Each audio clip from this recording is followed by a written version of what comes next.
Hello and welcome back to our channel. So today in this video, we are going to learn about how you can edit photos on the Sketchbook app. So without wasting much of our time, let's get straight into the video.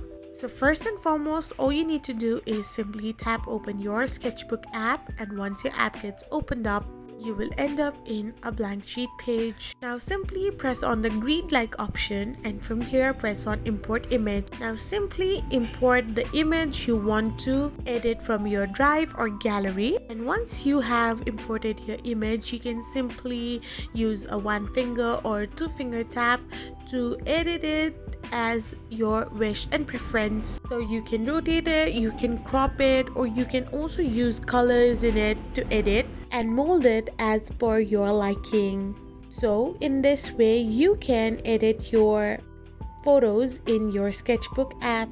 I hope you found this video helpful, so don't forget to hit that subscribe button and do give us a thumbs up. We will be back again with these informative videos. Thank you for watching.